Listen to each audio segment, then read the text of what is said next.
안녕하세요. 호의가 계속되면 권리인 줄 안다는 말이 정말 틀린 말 하나 없는 것 같아요.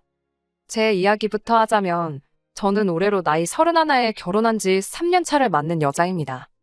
테이블 10개짜리 작은 식당 하나를 하고 있는 남편과 맞벌이를 하고 있었어요. 결혼 전에는 회사를 다니고 있었는데, 결혼하고 얼마 지나지 않아 회사를 그만두어야 했습니다. 남편 가게가 갑자기 바빠진 와중에 사람 구하기는 힘들어 일손이 딸려 도와줄 사람이 필요했었거든요. 사실 제가 당시 회사에서 받던 월급을 생각하면 제가 남편 가게에 나가는 게 무조건 이득이라고 볼 수는 없었어요.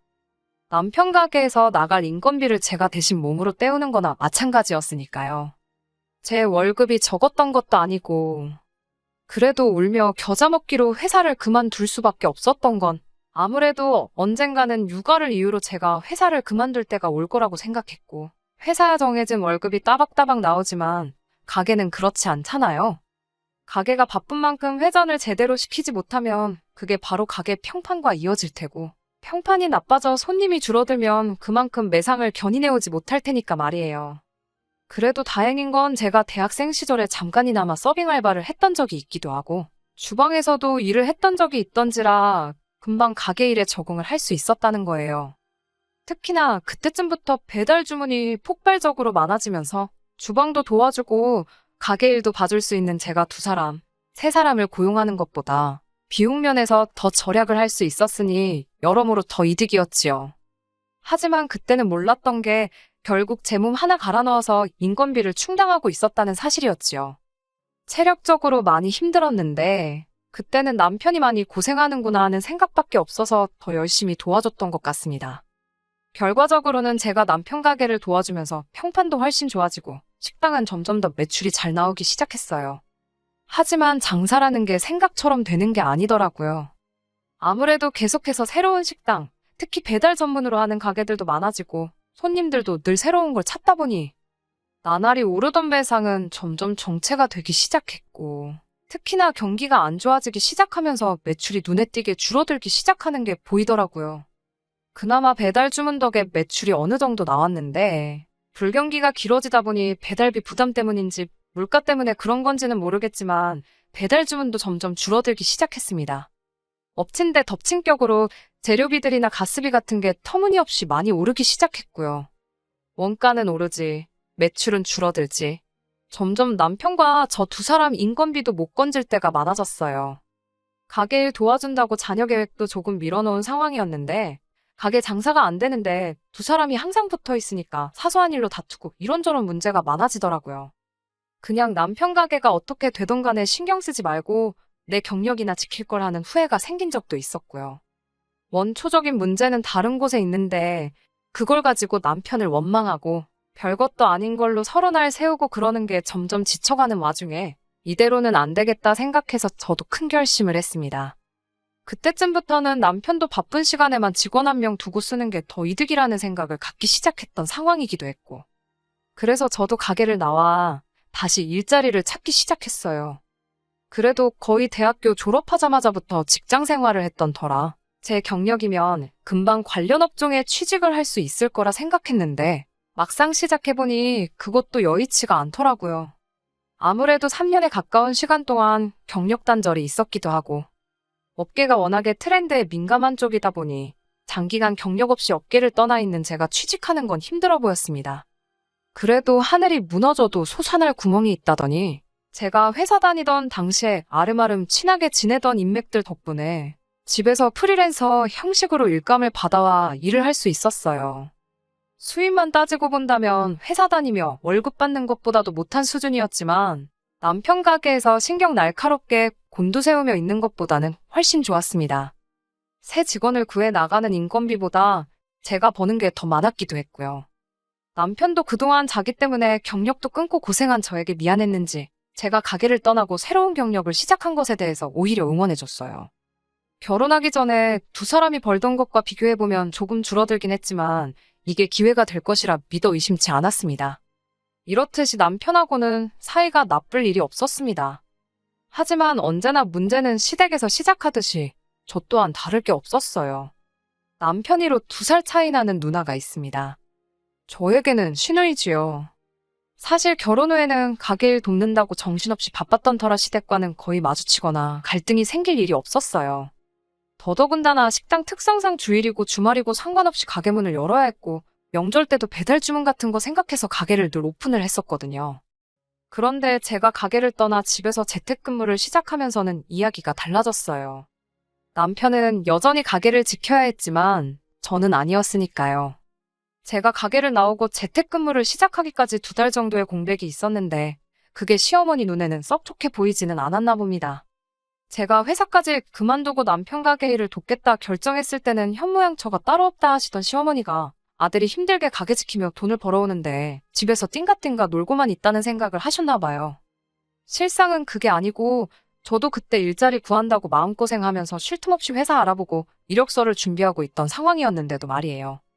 시어머니가 제게 눈치를 주는 상황인데 신우랑 무슨 갈등이 있냐 하실 분들이 계실 텐데 신우네도 딱히 형편이 좋은 곳은 아니에요. 신우네 또한 맞벌이 부부 생활을 하고 있었고 육아도 중요하지만 형편상 육아를 이유로 직장을 관둘 여유가 있는 집이 아니었어요. 그런데 그런 신우가 당시 출산을 앞두고 있었거든요. 제가 남편 가게 일을 돕고 있을 때는 애는 언제 가질 거냐 한 번도 물어보신 적 없는 시어머니가 제가 취직을 준비하기 시작한 때를 기점으로 저한테도 신우네를 본받아서 얼른 아이를 가지는 게 좋지 않겠냐 하는 이야기를 해왔습니다. 자녀 계획이 없던 것도 아니고 특수한 상황 덕분에 미뤄지게 되었지만 저 또한 딩크로 살 계획은 없었거든요. 하지만 당장 유일한 밥벌이 수단인 남편의 가게가 저런 상황에 무턱대고 아이를 가지는 건 딱히 좋은 계획처럼 느껴지지 않았어요. 어차피 본의 아니게 3년 긴 시간을 미루게 된 거 더 많이는 아니더라도 앞으로 1년 정도는 상황을 지켜보고 싶었습니다. 불경기도 언젠간 지나가지 않을까 하는 생각도 들었고 어쨌든 남편 가게가 잘 되던 시기에는 2사람 인건비 이상은 벌던 곳이었으니 조금 더 상황을 지켜보고 경제적인 안정을 찾고 나서 준비해도 늦는다는 생각이 들지 않았었어요. 그런데 시어머니가 저보고 아이를 가지라고 했던 진짜 이유가 뭔지는 나중에 가서야 알게 되었습니다. 신우가 출산을 할 때쯤 저도 프리랜서로 일을 막 시작했던 차였거든요. 그때 슬그머니 진짜 이유를 저한테 툭 던지더라고요. 구구절절 설명할 필요 없이 이유는 딱 하나로 정리가 되었어요. 신우가 다시 회사에 출근을 해야 하니까 신우 아이를 제가 돌봐줬으면 했으면 싶었던 거였지요. 제가 그걸 해야만 한다는 식으로 이야기를 한다는 게 어차피 집에서 놀고 있기도 하고 너도 앞으로 애엄마가 되지 않겠냐며 미리 연습해본다 생각하고 애를 대신 키워보라 하더라고요. 시기상 시어머니가 아이를 가지라고 노래를 불렀던 걸 생각해보면 남편과 저 사이에 아이가 태어나면 제가 당연히 아이를 돌봐야 했으니 신우 아이까지 저한테 맡기려는 심보였던 것 같아요. 제가 너무 나쁘게 생각하는 걸 수도 있겠지만 아무리 생각해봐도 그것 말고는 다른 게 설명이 되지 않았으니까요. 하지만 저도 그때 막 프리랜서 일을 시작했던 차였기도 해서 그 제안에 대해서는 당연스럽게 거절을 했습니다. 저랑 남편이 결혼 전에 약속한 건 양가 부모님께 작게나마 생활비를 드리기로 한 거였는데 벌이가 어려워진 상황에서도 그 돈을 줄이거나 따로 안 드렸던 적은 없었거든요. 그런데 제가 신우 아이를 봐줘야 한다면 앞으로 생활비를 드리는 걸 장담할 수 없다고 말씀드리니 신우 애 키우라는 이야기는 쏙 들어가더라고요. 다행히 남편도 중간 역할을 잘해준 덕분에 그게 시어머니와 저 사이의 갈등으로 이어진다거나 하지는 않았습니다. 그 후로 그 이야기는 완벽히 정리가 된 거라 생각했는데 6개월쯤 지난 뒤에 신우가 저한테 기니할 이야기가 있다고 저희 집까지 찾아왔어요. 교류도 거의 없이 지내던 신우였는데 기니할 이야기가 있다고 하니 그게 좋은 이야기일 거라는 생각은 들지 않았습니다. 안 좋은 예감은 틀리는 법이 없다더니 신우가 꺼낸 이야기는 결국 시어머니가 저에게 부탁했던 것과 같은 이야기였어요. 그나마 6개월간은 출산휴가를 내서 신우가 직접 아이를 돌보고 있었다고 합니다. 그런데 그 이상은 힘들었나 봐요.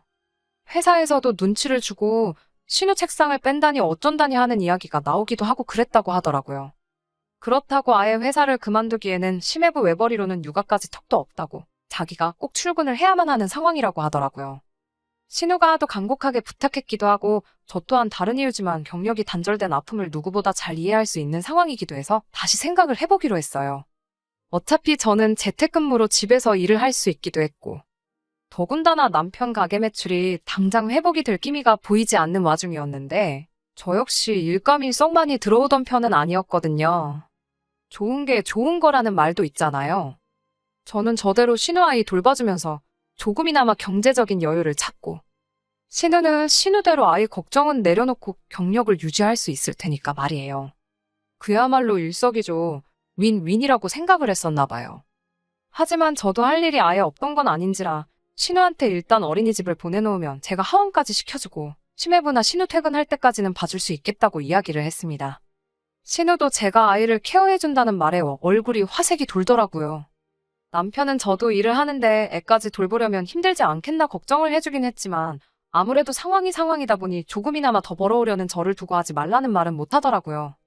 이래저래 알아본 결과 어린이집에 일단 등원시키면 4시에 끝나 하원을 시킬 수 있고 신우나 심해부 둘 중에 한 명이 퇴근을 하게 된다면 아무리 늦어도 오후 7시 전후였어요.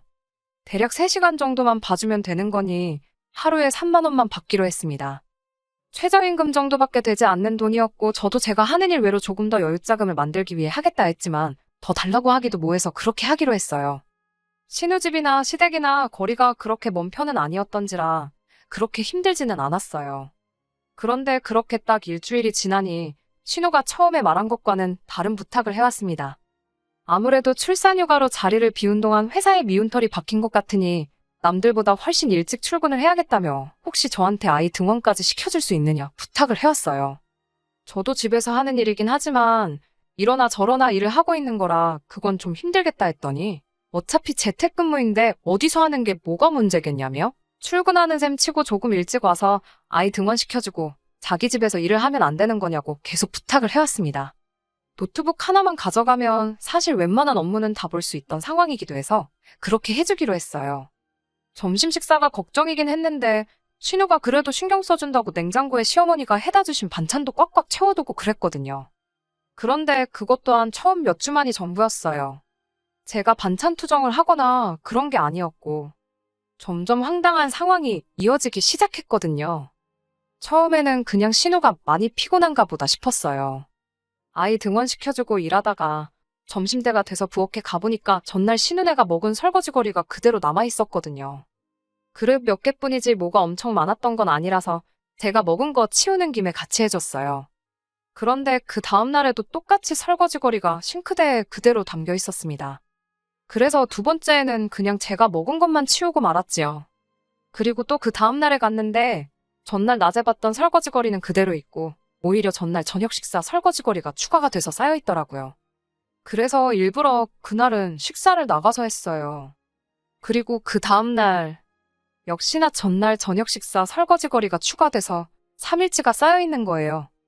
회사 일이 암만 힘들다고 해도 그때쯤부터는 조금 의도적인 게 아닌가 싶은 생각까지 들었습니다. 남편한테 이 이야기를 했더니 남편도 설마 누나가 힘들어서 그랬겠지. 저를 시켜먹으려 그런 건 아닐 거라 하더라고요. 그러면서도 살짝 미심쩍은 부분이 있었는지 앞으로는 자기가 가게에서 다음날 먹을 도시락을 만들어서 올 테니 괜히 밥 얻어먹었다는 생각에 설거지 같은 거 해주지 말아라 하더라고요. 엄연히 애 돌보는 거 해주기로 간 거지 집안일 해주러 가는 게 아니지 않냐 하면서요.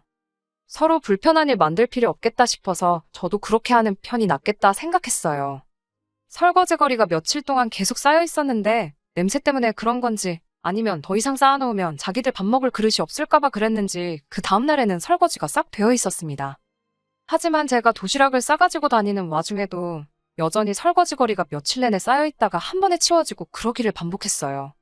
그런 걸 몇 번 보니까 그냥 신우가 살림하는 스타일이 저렇구나 하고 말았지요. 결과적으로 보면 그건 신우가 저보고 하라고 쌓아놓았던 게 맞기는 했네요. 하루는 이런 일도 있었습니다. 항상 7시 전으로 둘 중에 한 명이 퇴근하던 두 사람이었는데 그날은 8시가 다 돼가는데도 두 사람 다 퇴근을 안 하더라고요. 그날은 금요일 저녁이라 저도 많이 피곤하기도 했고 언제쯤 들어오냐 전화를 했는데 신우도 심해부도 전부 전화를 받지 않았어요.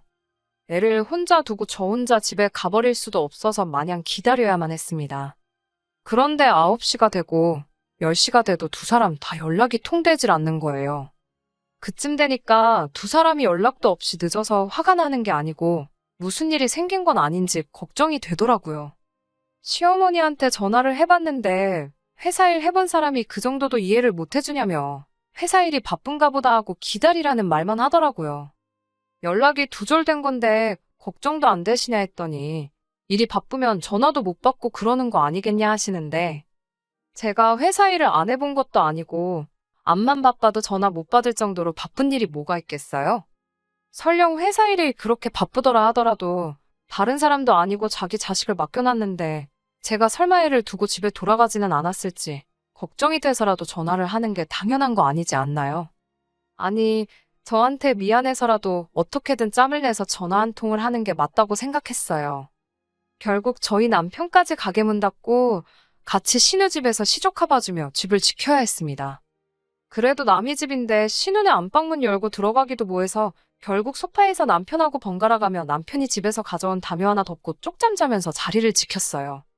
신우네 부부가 집에 돌아온 건 다음날 점심때나 되어서였습니다.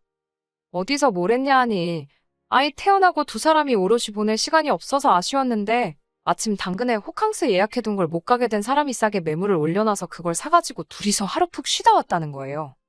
남편하고 저는 어이가 없었지요. 고작 둘이 호캉스 즐기겠다고 해도 내팽개쳐두고 전화도 없었던 거냐 따지니 저한테 집에 못 들어간다고 말하기 너무 미안해서 일부러 연락을 안 받은 거라 하더라고요. 그 와중에 시어머니한테는 연락을 해서 제가 신우를 찾아도 모르는 척 해달라고 부탁을 했었나 봐요.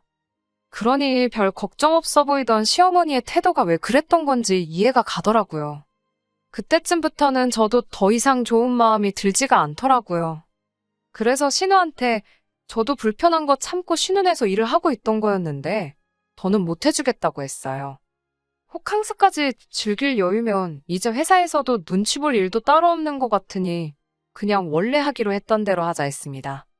저는 그냥 아이 하원시켜주고 두 사람 퇴근할 때까지 아이 돌봐주는 것까지만 하겠다 했어요. 신우는 이제 와서 그러는 게 어딨냐 따지고 싶어하는 분위기였지만 아무래도 지들이 저지른 짓이 있으니 딱히 다른 말은 못하더군요. 아무튼 여차저차 그렇게 한 달이 지났습니다. 일주일에 15만 원씩 하고 신우 때문에 밤새야 했던 하루를 추가해서 50만 원을 달라고 했어요. 설거지나 호캉스 등등으로 스트레스 받은 거 생각하면 50만 원, 사실 돈을 벌었다는 생각도 들지 않았습니다. 그런데 입금했다는 신우 연락을 받고 통장을 확인해 보니 어이가 없어서 웃음조차 나오질 않더라고요. 통장에 신우가 돈을 보내긴 했는데 들어온 액수가 받아야 할 돈의 반절인 25만 원 받게 되지 않았으니까 말이에요. 신우한테 다시 연락을 했어요. 25만 원은 뭐 현금으로 주시려고 그런 거냐 물으니 신우가 오히려 어이가 없다는 듯이 저한테 큰 소리를 내더라고요. 아무리 생각해봐도 자기가 손해라는 거예요. 하루 꼴랑 3시간 봐주고 그 큰 돈을 받아가냐고 성질을 부리면서 자기들도 저 때문에 추가적으로 나가는 비용이 더 많다고 오히려 큰 소리를 내며 따지고 들더라고요. 어차피 집에서 일하는 건데 아이 어린이집을 보낼 필요가 애시당초 왜 있냐는 겁니다. 말인즉슨 어린이집은 순전히 저 때문에 보내는 거고 어린이집 비용으로 한 달에 100만 원이 넘는 돈이 나가는 건 알고나 있냐고 따져묻더군요. 어린이집 비용 120에 저한테 50만 원까지 주면 자기들도 남는 게 없다는 소리지요. 신우한테 억지 부리지 말라고 어린이집 안 보내고 저한테 시간당 10,000원씩 준다 치고 계산해보라고 했어요. 하루 10시간이면 10만 원이고 주당으로 따지면 50씩이다. 한 달이면 최소 200만 원씩 나가는 걸 모르겠느냐 따졌지요. 그랬더니 신우가 저보고 그게 문제라는 겁니다. 애초에 가족 좋은 게 뭐냐고 서로 돕자고 있는 게 가족인데 저한테는 가족이 돈벌이 수단으로밖에 보이지 않느냐면서 따지고 드는 겁니다. 어차피 집에만 있는데 애 좀 그냥 봐줄 수 있는 거 아니냐고 하면서 제가 그렇게 먼저 돈을 밝히고 드니 자기도 똑같이 나온 거라나요.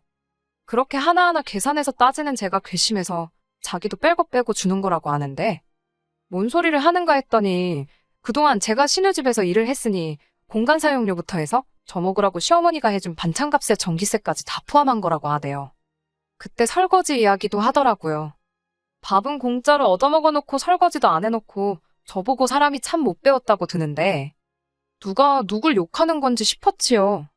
애 키우는 거 연습시켜주는 셈이나 마찬가지니 오히려 자기들이 저한테 돈을 받아도 모자라다는 소리를 하는데 조목조목 따지고 들자면 신우가 찍소리도 못하게 만들어줄 수 있었지만 그렇게 하진 않았어요.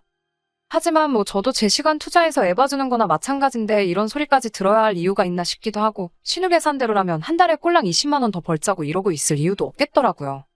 차라리 인형 누나를 붙여도 이것보단 더 벌겠다 싶어서 그냥 신우한테 애봐주는 건 오늘로 끝이다 선언하고 신우집 나와버렸네요. 가만히라도 있었으면 중간이라도 갔을 신우네는 결국 난리가 났어요. 어린이집이야 계속 보낸다고 쳐도 4시에는 하원을 시켜줘야 하니 중간에 신우가 일찍 퇴근할 수도 없는 상황이었으니까요. 결국 신우는 시어머니에게 도움을 요청했다고 합니다. 저한테는 연습하는 셈 치고 공짜로 신우 애를 키워달라는 시어머니였는데도 자기 딸 자기 손자 봐주는데 그냥 해주긴 싫으셨나 봐요. 신우한테 한 달에 250만 원씩 달라고 하셨다네요. 그런데 신우벌이가 딱 그 정도였거든요.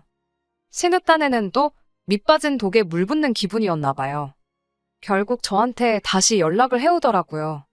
변명이랍시고 한다는 게 그게 다 시어머니 생각에서 나온 거였다며 시어머니와 저를 이간질까지 하려들대요. 제가 신우 아이를 공짜로 봐주는 게 맞다고 자꾸 시어머니가 옆에서 바람을 넣는 바람에 그렇게 된 거였다고 미안하다고 사과를 해오더라고요.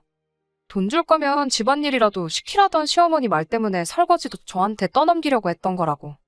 연신 미안하다고 사과를 하면서 이게 다 시어머니 탓이라고 원래 하던 대로 하자면서 저를 설득하려 들길래 신우한테 좋은 생각이 있다고 말하고 제 생각을 말해줬네요. 시어머니한테 250씩 드리고 식사 준비며 설거지에 청소까지 다 시키시라. 그리고 공간 사용료를 시어머니한테 청구를 해서 한 달에 100만 원씩 돌려받으시라고요. 저한테 했던 거랑 똑같이 말이죠. 그러면 신우도 그렇게 손해보는 게 아닌 거 아니냐고 말했더니 신우가 꿀먹은 벙어리가 돼서 아무 말도 잊지 못하다가 전화를 끊어버리더라고요. 결국 신우는 직장을 그만두고 자기가 직접 아이를 키우기로 결정했다고 합니다. 경력이 끊긴 아픔을 누구보다 잘 이해할 수 있는 저였지만 신우가 그렇게 된 건 자업자득이라고 생각해요.